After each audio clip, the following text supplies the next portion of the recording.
Kalau gini Mbak, biasanya Bung Hatta, ayah itu sama anak-anaknya bercengkeramanya di mana? Ya biasanya tempat favoritnya di sini? Ya kalau meja makan memang di tempat meja makan, tapi di ruangan sebelah sini ruangan makan buah.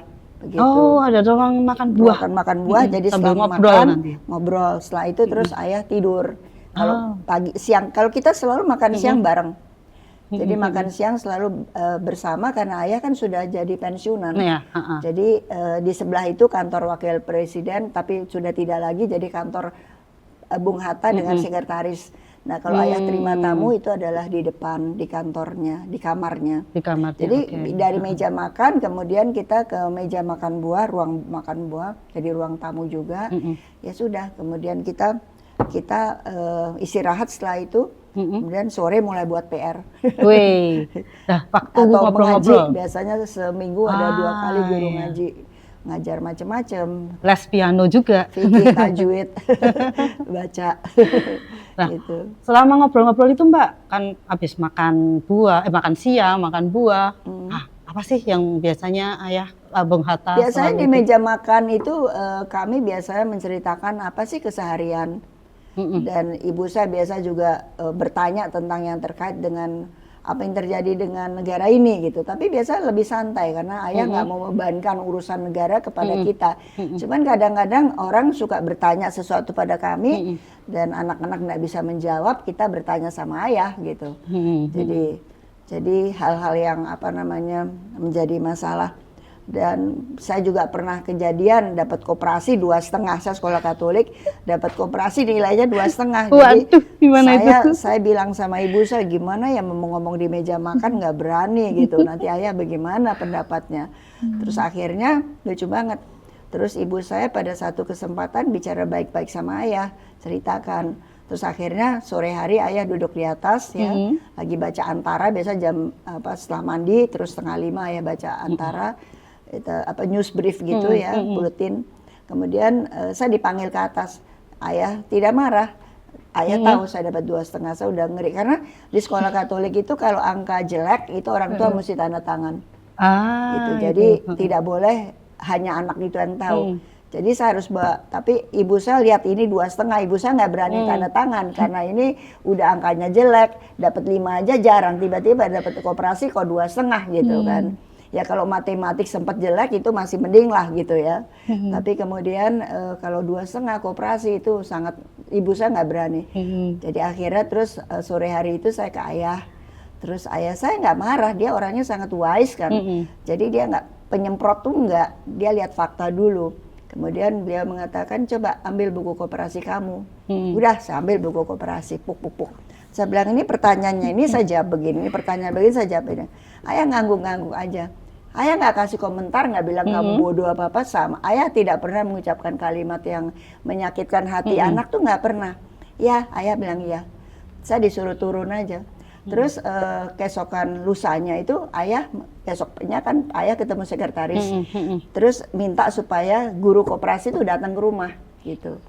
Nah terus akhirnya saya bawa surat itu kan ke Merloyola, kepala sekolah SMP Ursula waktu itu. Merloya tentu dapat surat dari ayah, dia respons panggil guru koperasi supaya ke rumah. Dan ayah baik sekali menerangkan pada guru koperasi bahwa ini begini-begini. Jadi yang saya jawab tuh benar, tapi buku koperasi di sekolah itu kan buatan komunis. Jadi diputerbalikan tidak karuan. Jadi ayah kemudian berikan buku-buku koperasi ini begini begitu. Ya ibu itu senang sekali. Ya sudah, jadi saya aman. Jadi ayah, jadi nilainya naik nggak itu? Ya biasa aja, ya itu jadi tidak dinilai. Tapi kemudian ya dia jadi sangat berterima kasih, dia belajar. Dan dampaknya lucu, seluruh Indonesia kemudian dirubah semua. Karena ayah tentu menulis surat juga pada menteri. Menteri pada saat itu Dikbud kan, Mendikbud. Dan Mendikbudnya juga leftis lah gitu. Ya gitu, ya azas haluannya ke komunis-komunisan juga. Akhirnya seluruh Indonesia tuh buku koperasi dicabut gara-gara Gemala Hatta. Nah ya itu, jadi blessing in disguise berarti Iya, ini ya. Jadi gara-gara Mbak, kalau nggak ada Mbak Gemala Hatta, nah turbulen, kayak benang kusut jadinya. Ya itu jadi seru hal yang banget, lucu banget ya tuh. Ya itu jadi ayah, yang saya lihat bahwa ayah tidak mengatakan kenapa orang lain mungkin bapaknya teriak seujung langit gitu. Enggak, beliau sangat sadar something wrong. Karena ayah tahu dari kecil itu kan kita suka diajak keliling. Dan kalau ayah pidato kan kita nyimak gitu. Jadi masa sampai tidak setahu itu gitu Ya, kan. itu. Dan pertanyaan itu ayah lihat yang dijawab betul gitu kan. Tapi buku yang dipakai itu jadi kalau saya kan orangnya itu improvisasi saya banyak. Kalau di satu pertanyaan saya menjelaskan lagi ini begini karena apa. Jadi saya bukan apalan mati.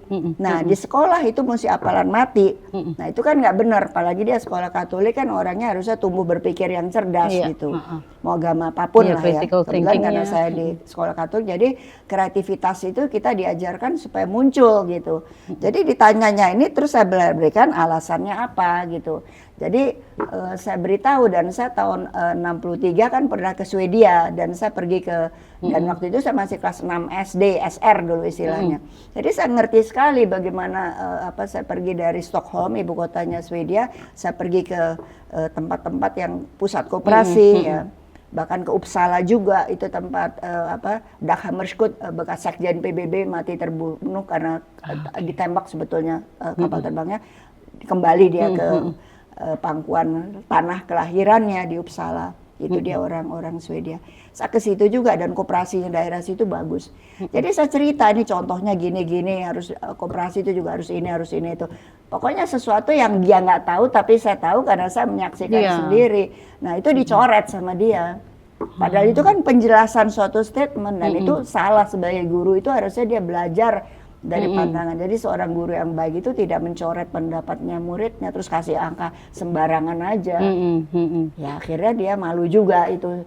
Dan yang teman-teman saya senang karena memang guru itu disebelin satu sekolah. Guru killer ini ceritanya. Ya mohon maaf bahwa dia memang sangat tidak cantik ya, tapi dia tengil banget ya. Dan akhirnya ya dia ya apa namanya dapat pelajaran berharga. Dia tidak marah sama saya si guru itu, cuman ya kita murid-murid seneng ngerasain tuh si ibu itu sekarang jadi belajar jangan selalu merasa benar sendiri karena dia nggak mau kalau ada bantahan dari siswanya mau elaborate sesuatu denger gitu dia nggak mau ya itu nggak bisa seorang guru itu apalagi sekarang ya anak-anak sekarang kan kritis padahal itu tahun itu saya masih umur berapa ya 65 tahun 64 65 sebelum Gestapo waktu itu. Berarti SMP kelas 2. SMP kelas 2 ya. Oke. Ya udah pokoknya ceritanya lucu banget.